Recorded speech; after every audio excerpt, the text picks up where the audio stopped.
ಪ್ರಿಯ ವೀಕ್ಷಕರೇ, ನಿಮಗೆಲ್ಲರಿಗೂ ನಮಸ್ಕಾರ ಮತ್ತು ಸಮೃದ್ಧಿ ಬ್ಲಾಗ್ಸ್ಗೆ ನಿಮಗೆಲ್ಲರಿಗೂ ಸ್ವಾಗತ.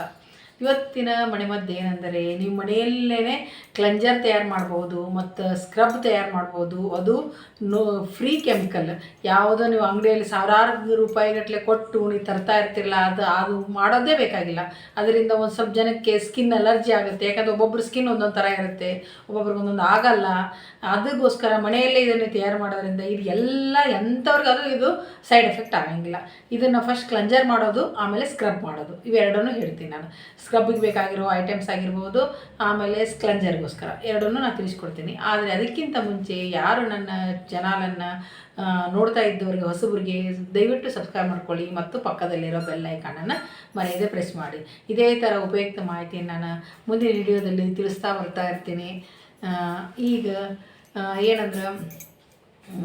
ಏನಂದರೆ ಫಸ್ಟು ಕ್ಲೆಂಜರ್ ಮಾಡೋದು ಏನಂದರೆ, ಫಸ್ಟು ಒಂದು ಪಾತ್ರೆಯಲ್ಲಿ 1-2 ಸ್ಪೂನಷ್ಟು ಮಿಲ್ಕ್ ಹಾಕ್ಕೊಳ್ಳಿ. ಅದಕ್ಕೆ ಒಂದು ಅರ್ಧ ಸ್ಪೂನಷ್ಟು ಟೀ ಸ್ಪೂನಷ್ಟು ಅರಿಶಿಣ ಪುಡಿ ಹಾಕ್ಕೊಂಬಿಟ್ಟು ಚೆನ್ನಾಗಿ ಬಾಯ್ಲ್ ಮಾಡಬೇಕು. ಅದು ಹಾಲು ಅರ್ಧಕ್ಕರ್ಧ ಕಡಿಮೆ ಆಗಬೇಕು, ಗಟ್ಟಿ ಆಗಬೇಕು.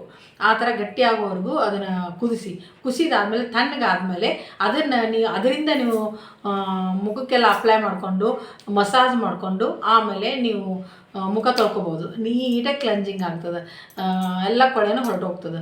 ಆಮೇಲೆ ಸ್ಕ್ರಬ್ ಮಾಡೋದು ಹೇಳ್ತೀನಿ. ಸ್ಕ್ರಬ್ ಅಂದರೆ ಏನಂದರೆ, ಫಸ್ಟ್ ಸ್ಕ್ರಬ್ ಏನು ಮಾಡ್ಕೋಬೇಕಂದ್ರೆ, ಫಸ್ಟು ಆಲೂಗಡ್ಡೆನ ತೊಳೆದ್ಬಿಟ್ಟು ತುರಿಯೋ ಮನೆಯಲ್ಲಿ.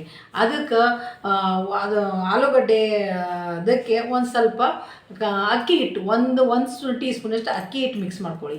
ಆಮೇಲೆ ಗಟ್ಟಿಯಾದ ಮೊಸರು ಅದೊಂದು 1 ಸ್ಪೂನಷ್ಟು ಮಿಕ್ಸ್ ಮಾಡ್ಕೊಂಬಿಟ್ಟು ನೀಟಾಗಿ ಪೇಸ್ಟ್ ಥರ ಹದ ಮಾಡಿಕೊಂಡು ಆಮೇಲೆ ನೀವು ಸ್ಕ್ರಬ್ ಮಾಡ್ಕೊಂಡಿರ್ತಿರಲ್ಲ, ಈ ಸ್ಕ್ರಬ್ಬನ್ನು ಮುಖಕ್ಕೆ ನೀವು ಹಚ್ಕೊಂಡ್ಬಿಟ್ಟು ನೀಟಾಗಿ ಸ್ಕ್ರಬ್ ಮಾಡ್ಕೊಬೋದು. ನೀಟಾಗಿ ಅದರಿಂದ ಸಹ ನೋಡಿ, ನೀವು ಬೇಕಾದ್ರೆ ಅಫೆಕ್ಟಿವ್ ಹೇಳ್ತೀನಿ, ಇದು ಮನೆಯಲ್ಲಿ ಮಾಡಿಕೊಂಡು ಸ್ಕ್ರಬ್ ಮಾಡೋದ್ರಿಂದ ನಿಮ್ಮ ಮುಖದಲ್ಲಿ ಕಲೆಗಳಾಗಿರ್ಬೋದು, ಆಮೇಲೆ ಡೆಡ್ ಸ್ಕಿನ್ ಆಗಿರ್ಬೋದು, ಎಲ್ಲನೂ ಹೊರಟೋಗ್ತದೆ. ಆಮೇಲೆ ಇದೇ ಥರ ಮತ್ತೆ ಉಪಯುಕ್ತ ಮಾಹಿತಿಯನ್ನು ನಾನು ಮತ್ತೆ ಮುಂದಿನ ವಿಡಿಯೋದಲ್ಲಿ ತಿಳಿಸ್ತೀನಿ.